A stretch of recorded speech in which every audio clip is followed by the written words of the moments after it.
Where are we? Page 122? 122.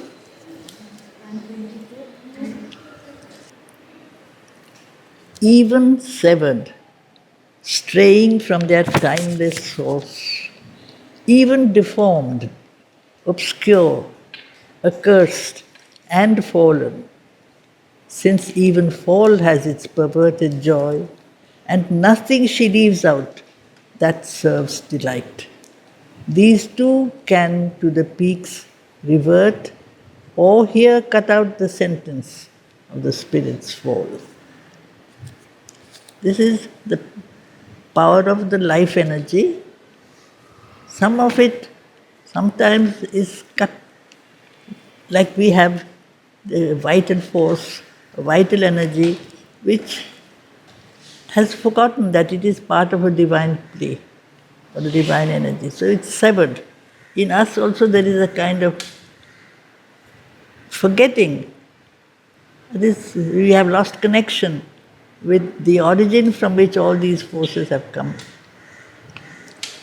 From their timeless source, from the eternal from which all things have really been projected.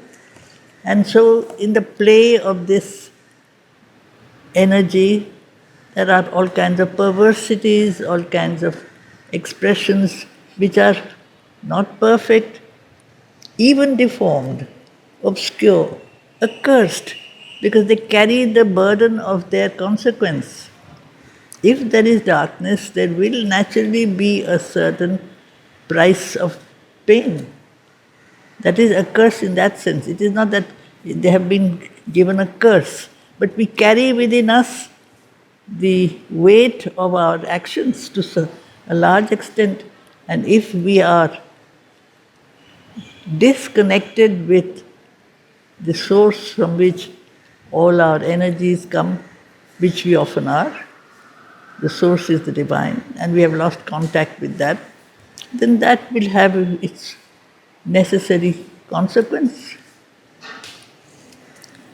But even there, since the manifestation is delight, the play of this energy is ananda. Since nothing she leaves out that serves delight. Because the whole play of life is a projection of the delight of experience. And that is how life is described. She is the daughter of delight. All experiences she wants to try out. So that nothing she leaves out that serves delight, these two can to the peaks revert.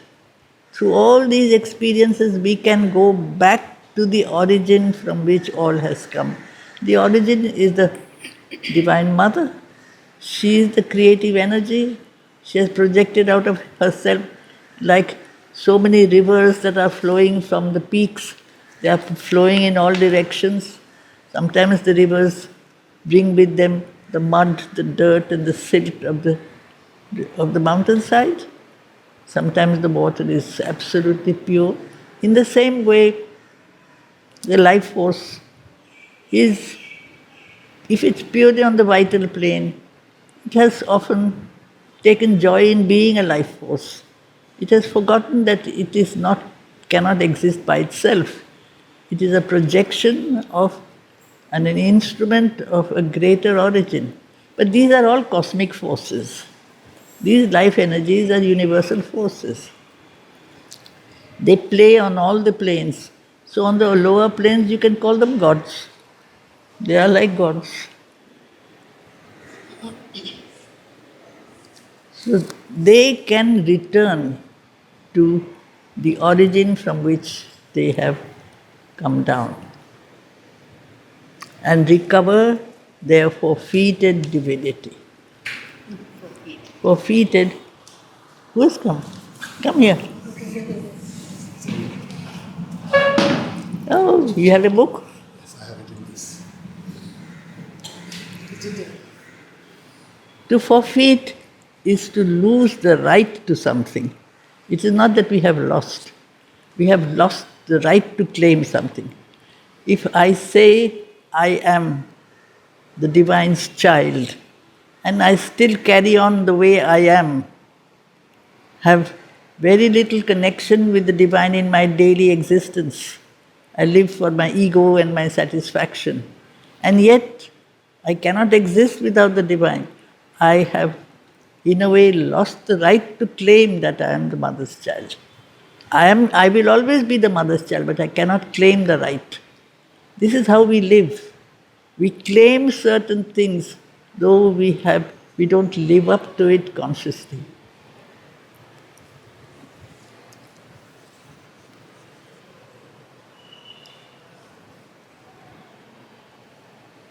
So these gods, they can turn into, you might say, danavas, some kind of beings.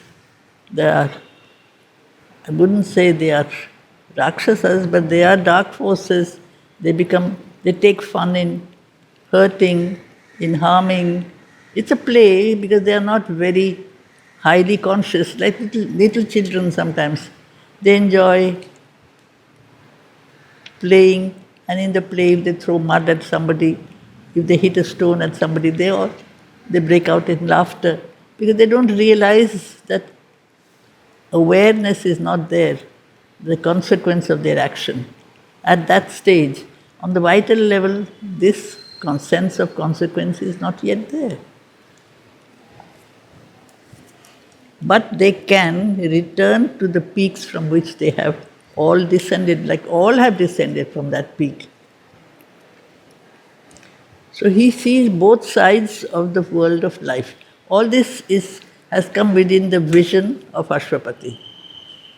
The side of greatness, of power, of glory, and the side of perversity, the side of darkness, both aspects of the world of life. Life can take us away from the divine, so that those who are really thinkers or seers or sages say, better stay out of this game because you might lose your way. But that impoverishes us. We cannot stay out of the game because the game has been prepared by the Supreme. So, to come back to a very straight and narrow and rigid, you might say, ascetic path is not the path that Sri Aurobindo has given us, or Mother has given us. But what is important is to stay connected with the origin, no matter what happens. That is our answer. If we forget that, then we go astray. If we stay connected, however far we may go, we are pulled back. The grace will be there, the help is there, it's always there. So at one's court, in an eternal vision sweep, this is his vision. He sees the play of the eternal in all things. It's like a huge universe, because each is a world. The physical material world is a universe. Above it is a vital world, which is a universe. Above that is a mental world, which is also a universe. This world after world after world, it's like a play of so many worlds, one above the other. So his eyes, his vision goes higher and higher. He saw her pride and splendor of highborn zones. He sees the greatness, because the vital world is the world of power. And power can be at a certain stage rather risky, because it is where the ego becomes most predominant. The more power you have, the more pride you have. The more pride you have, the more self-love. You think you're special, you think you're different. And that is where you find also, if you read some of the legends, that these gods have enormous egos. They have powers, but they have egos. They have demands. They are jealous of one another. They fight with each other. This sense of wanting to be dominant. He saw her pride and splendor. Of course, All the multiplicity is there, opening out in the field of life. So it's a splendid game. The more complex and splendid it is, the more the possibility also of getting hurt, but also the possibility of realizing things that are remarkable. Those who have capacities, they reach high levels of achievement. Simultaneously, they may acquire also an enormous sense of being very, very special, very high. Power is a very difficult experience to handle. And her regions crouching in the nether deeps. On the one hand, the sense of glory, the sense of power, the sense of splendor, which man is capable of. Man is not just a small, mediocre creature. Man can become much more than man in splendid moments. A man can become a hero. A man can overcome himself, do things that are absolutely unbelievable, rise above his weaknesses because he is dedicated to something of a much higher and nobler level. So it is true, greatness is part of the world of life. We can rise above ourselves, even though it might carry with it the sense of pride. There is also a sense of magnificence in that. But he sees the other side, the lower side, where there is the darkness, the hidden perversity, the passions, you might say, the lower vital, because that is why the vital world is a very mixed world. There is the higher vital and there is the lower vital. In the higher vital, you have all the possibilities of self-giving, generosity, nobility, courage. In the lower vital, you have lust, passion, and desire. The problem is always desire that drags us down. Both belong to the world of the vital. And at a certain level, there is no life without desire. Desire is the starting point of life. At some point, earth desires. It is a push, it is a drive. When our desire drives us towards something, then we move towards it. But that desire can give us a sense of personal satisfaction. I don't remember that the desire is not mine, it is coming from somewhere else. That energy has come from somewhere else. No, I forget. I think the desire is mine. I am the author of my action. I am the one who is driving me towards my own fulfillment. And that is where the problem really begins.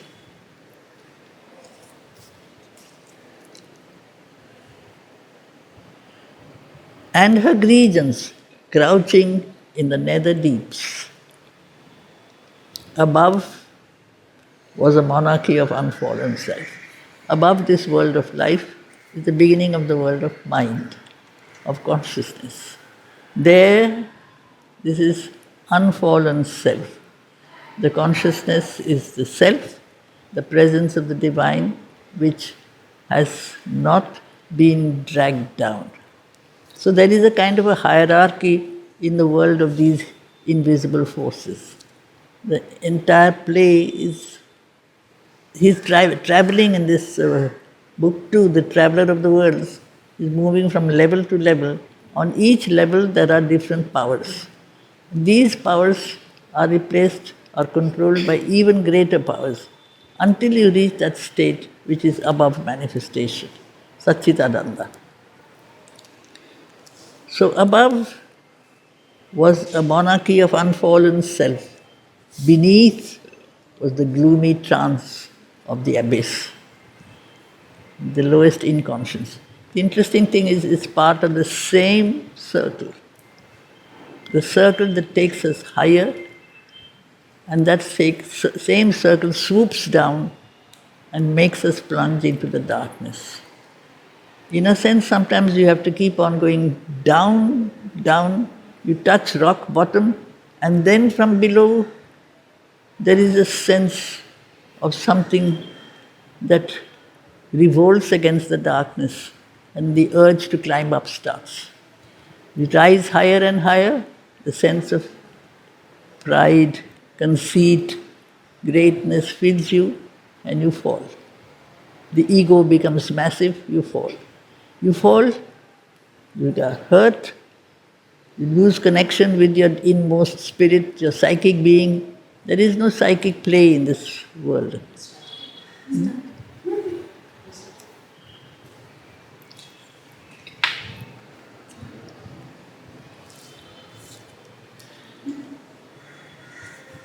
An opposite pole or dim antipodes. We had read this last time, isn't it?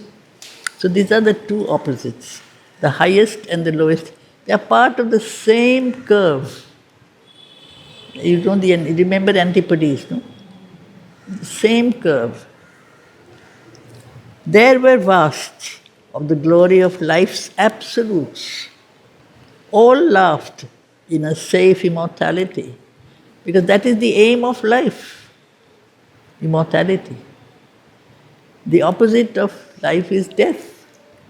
Man relates to death, but man dreams of immortality.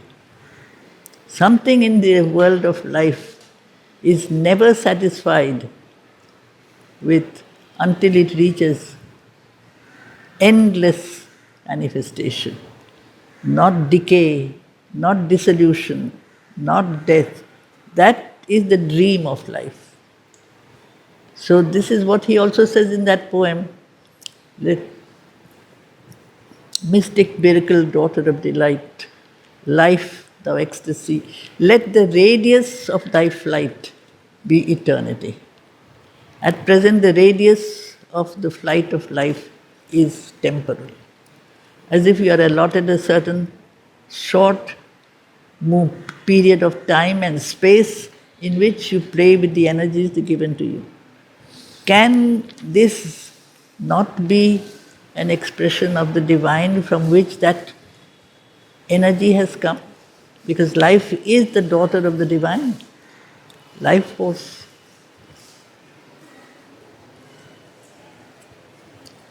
There were vasts of the glory of life's absolutes. The absolutes, joy, love, beauty, power, all the things that really we search for, we seek for in the field of life, which gives us a sense of fulfillment, one sense of arriving at a certain realization. I have covered whatever I was to do, I have arrived at a certain fullness. That is the absolute. Nothing is left undone. This is what deep down inside we are hankering for. And this is what we always lack, the sense that it is not quite perfect. I have a wonderful life, I have a beautiful life. Something in me is still lacking that central connection with eternity, with infinity, with the divine, with the absolute. If I have it all the time, then perhaps I would not be me. Otherwise, I may touch it. Man can, from time to time, have this experience. Here and there, now and then, there are moments of magnificence, of almost perfection. Why are they moments? Why is it not stable? Because we do not know how to stand outside our ego. The ego holds us up, and that is where we fail. Whereas all the beings laughed in a safe immortality on that higher plane, and an eternal childhood of the soul. That is the whole childhood. He often brings the notion of the childhood of the soul means where there is still no formation of the ego. The child is simple, is innocent, has a purity, and that is why it is beautiful. The world of life is beautiful where it is pure, innocent, free of passion, free of desire, free of holding on to the sense of self importance. This comes, and that is the whole problem. With evolution, there is a gradual progression from matter to life. Life is an energy. The moment that energy realizes it is capable of doing much, the mind has come. The mind tells you, do this, it will lead you to this success. Do that, you will be able to achieve something.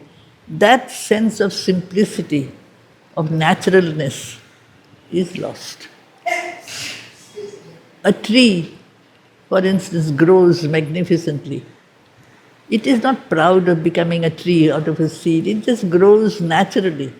It's always beautiful, it's magnificent. If I grow magnificently, I have a sense of glory, of power.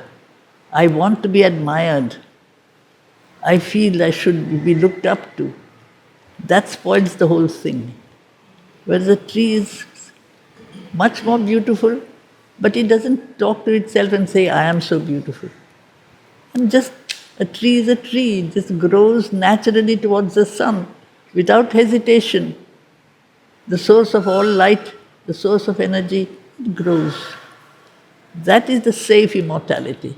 A tree will fall, eventually it will die, but it will become the starting point of another tree. It's a cycle. So that sense of death, of destruction, does not haunt the tree as it may haunt man. Man wants to cling to his present state. He wants to prolong his life. But if my life gets more and more dim, more and more weak, why should I need to prolong it as it is? Why can I not renew this energy? Why cannot I make it continuously a play of the energy of something that is an outburst of joy, of beauty, of divinity? Why do we weaken with time? We weaken because we lose that sense from within, that certitude that I am not the child of mortality. We have not that contact. We think we are mortals. If I can always remain in this certitude, no matter what I am the child of immortality, of the divine, of the perfect. Whatever I am the child of the divine. That sense of mortality will not haunt me. But I have forgotten that. I live in the moment, in the present. Today I have much less energy than I had before. Today I am weaker, I cannot do this, I am incapable of that. And I make a whole list of all my incapacities and not realize sometimes that it is a blessing, that I can sit quietly much more than I could before, that I can travel deep within myself, which I did not when I was younger, which I traveled all around the world outside, going here, going there, doing this, doing that. There is a kind of inner journey that I can do much better quietly, instead of mourning and grieving that I don't have that kind of energy. There is always a compensation. Life gives us that compensation. When she takes away with one hand, she gives with the other hand. We always have something.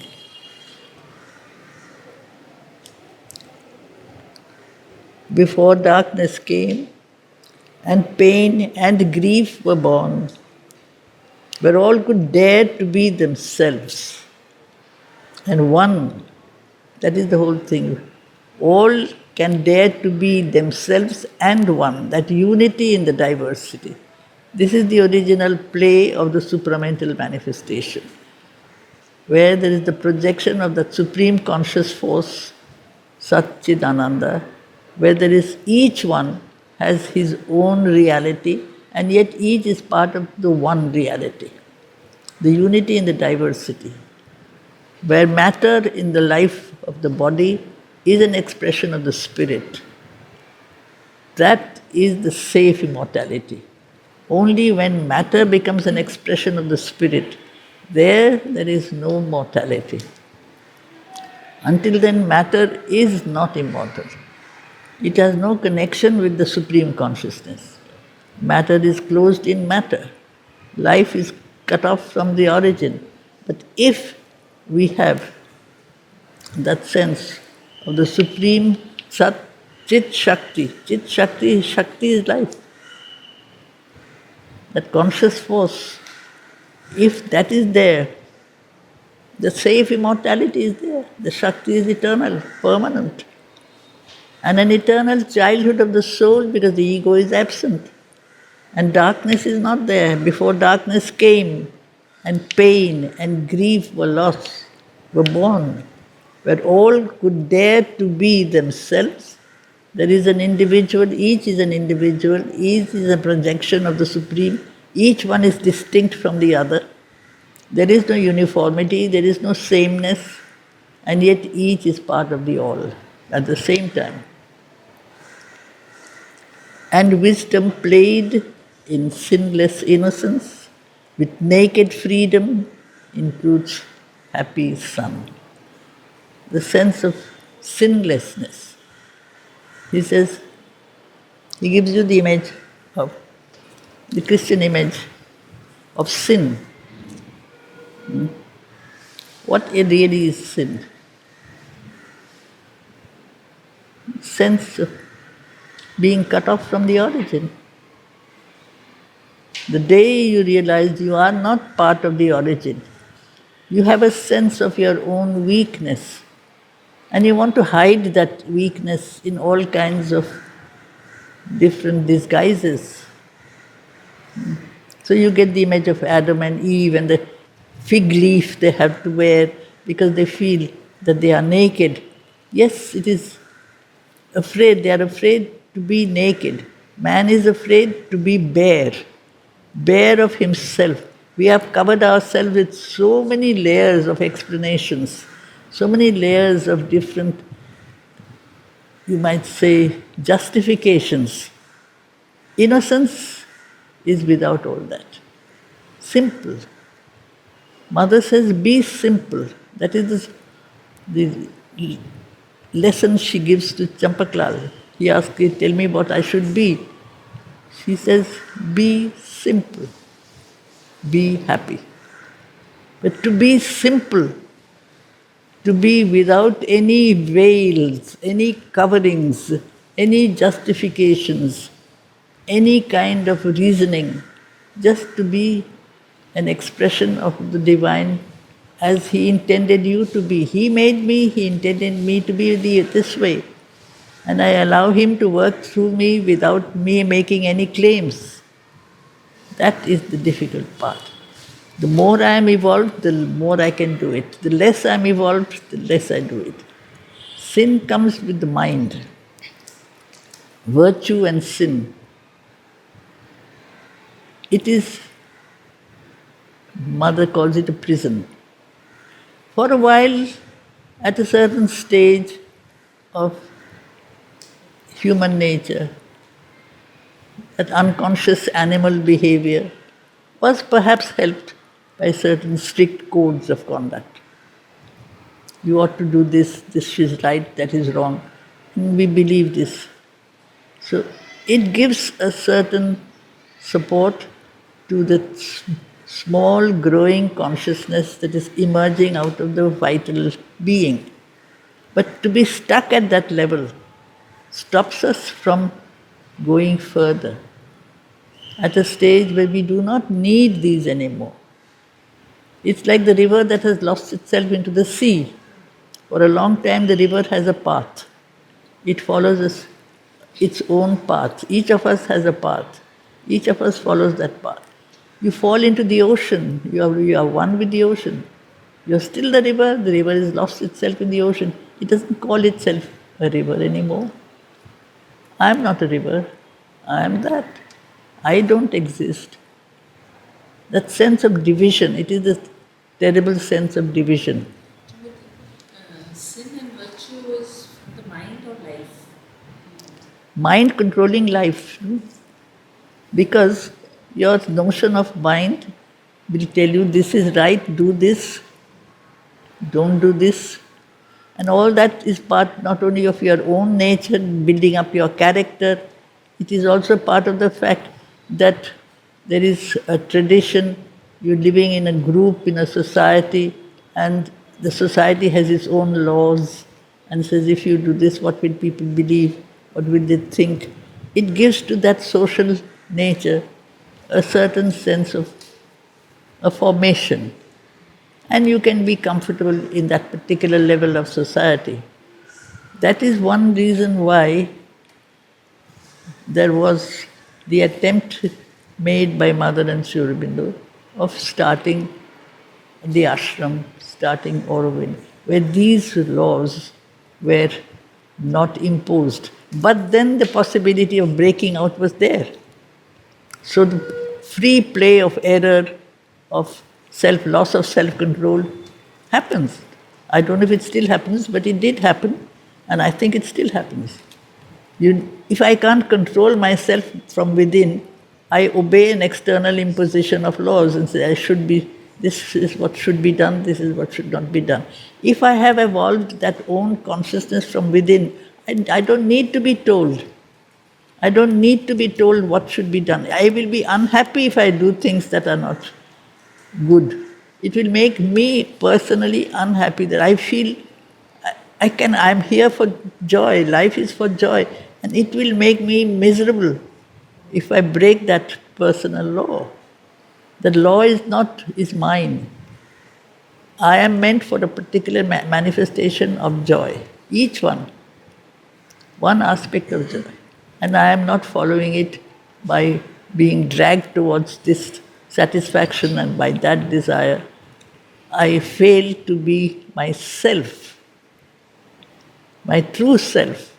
That is the whole because I fail, so the group or the society or the individual or religion or tradition, all these things have built a whole set of standards. In the synthesis, you have this ethical laws, standards of conduct. Only when you are spiritual, you are free. When you live in the spirit, then you have freedom. Otherwise, it is for a long time useful. But that is like all his aphorisms, You have to obey certain laws and then you break the law because you have gone above it. So this is the world of life, the possibility of getting entangled in the world of darkness, in the world of passion, in the world of attachment. I'm a prisoner of myself. I'm attached. Attached means I'm bound. I'm bound by my desires. I'm not free. I call myself free. In what way am I free? I'm a slave. To be free is only for the one who is completely surrendered to the divine. If you are surrendered to the divine, you are not in charge of yourself. Then you are free. He is doing everything for you. It seems a paradox, but it is not. When you are surrendered and you are offered yourself to the divine, then you are free. Until then, we are slaves.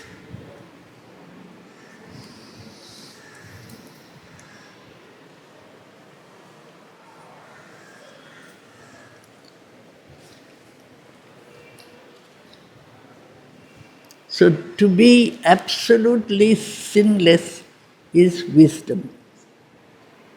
That wisdom that comes when you are in the state of oneness with the divine consciousness. Wisdom is a state.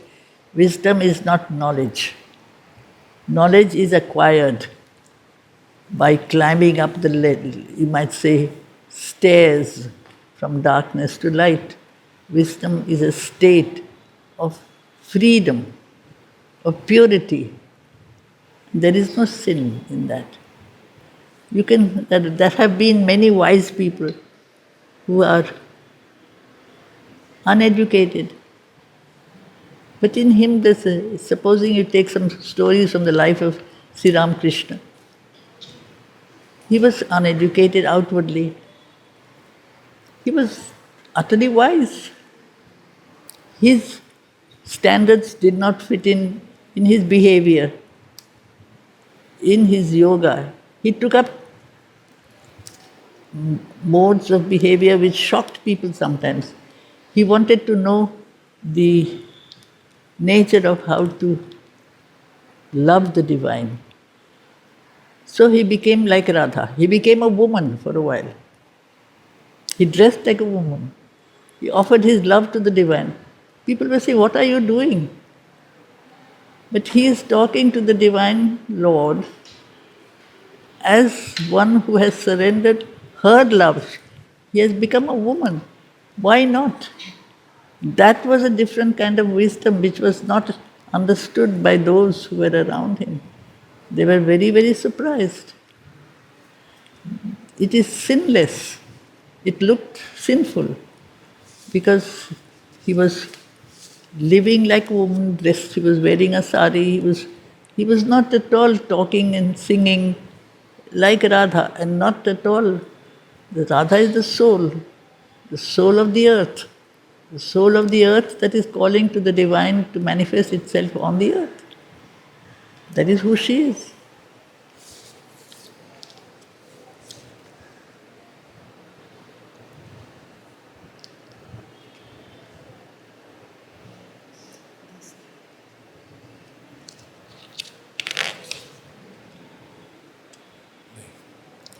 There were worlds of a laughter and dreadful irony, both sides.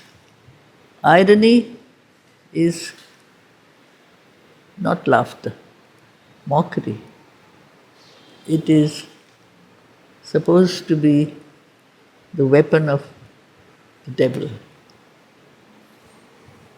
Irony, you mock somebody because somewhere you believe you are above that person. You are greater than that person. That's why you make fun of somebody else. There the ego becomes enormous. So there was that also.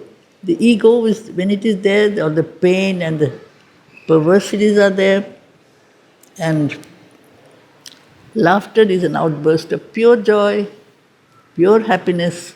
There is nothing that is twisted. There were fields of a taste of toil and strife and tears.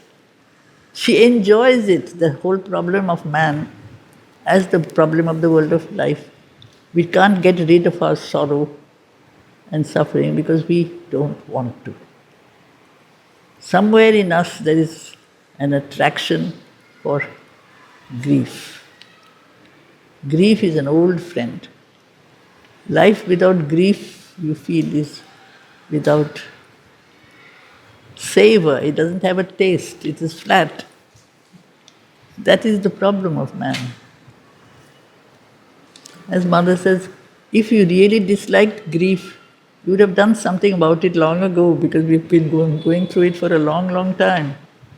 But we're holding on to it. Something in us likes it. Because we feel one of the most attractive experiences to feel sorry for oneself, to feel misunderstood, misliked. Nobody likes me, nobody understands me. I'm shut myself up in that little shell of hard ego. So that is where I know I'm better than the others, so I can make fun of the others. If I realize that the other person is also me, the person who is suffering is also another me. All are part of the divine. The one who is suffering is also me. That is the divine universal sorrow. The divine can experience my grief because he is part of my grief. But I am not divine at that moment. I think I am above this, I am greater. So there were fields of her taste of toil and strife and tears. Her head lay on the breast of amorous death. We die because we don't want not to die. Deep down inside, this attachment to darkness, the attachment to failure, the attachment to grief, this is what keeps us down. This is why we may call it liberation. When we speak of mukti and liberation, it is not in the body. What Shankara did, what Buddha did, was leave this earthly consciousness behind and move into the infinity and eternity of the supreme nirvana. It is not by leaving behind, but raising up this earthly life and make it an expression of the divine. That has not been done. That attempt has not been made. This is what is special in Sri Aurobindo. You can, asceticism is what we do.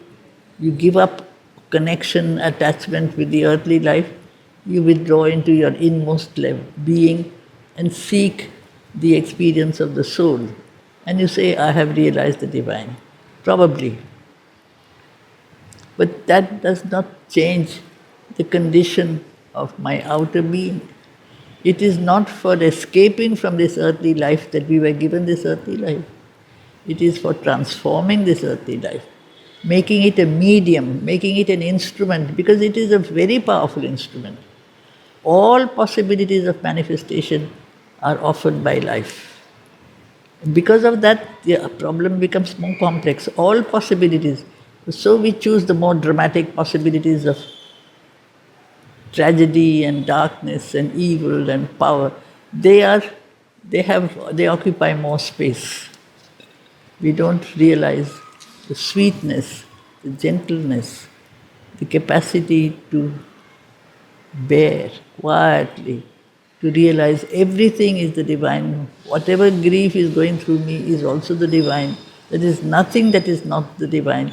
That is only in this bodily life that I can try this attempt.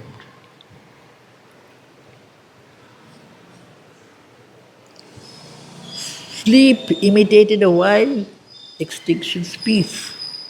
In a way, when we sleep, we fall back into the inconscient. Normally.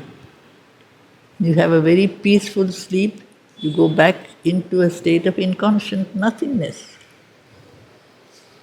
The light of God, she has parted from his dusk to test the savor of bare opposites. This is the world of life, bare opposites. The supreme heights, the supreme depths. The highest sense of magnificence, the gorgeous splendor of the possibilities of the human abilities, the supreme plunging into the inconscient, into the lethargy, into the absolute sleep.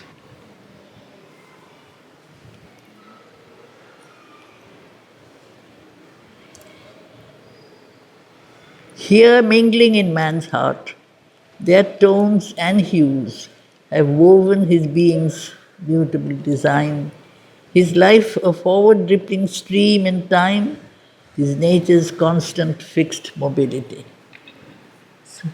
It's a paradox, because we're moving in the same circle all the time, the same cycle.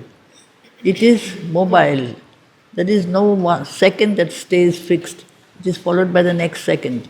Each minute is followed by the next minute. And yet we are repeating the same sequence again and again. His soul, a moving picture's changeful film, the spirit is actually a field that manifests like a screen in a cinema. The screen is not the author of the movie. The movie is pictured on the screen. The projection that is there in the movie screen has come from elsewhere. It is showing certain images that follow. So in our being, we reflect something of that source from which all experiences are sent down to us. His cosmos, chaos of personality. This is again the whole same thing. He is a cosmos. He is the entire universe. Each man is all men. Each individual is the universe. And all of this is not organized. Life does not like organization, does not like order, does not like pattern. This comes with the mind. But each one has a personality. And these personalities also can change. Your personality as a young person is not your personality as an adult. Things have changed. Your abilities, your preferences, your consciousness, all these have rearranged themselves inside you. You are not the person you were 20 years ago. You will not be the same person 20 years from now. Why should you be? If you remain stagnant, what's the point? Okay.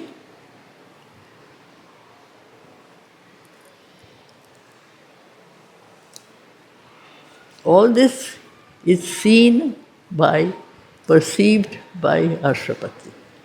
He is without judgment. He just sees the play. It's like a film. You're watching a film.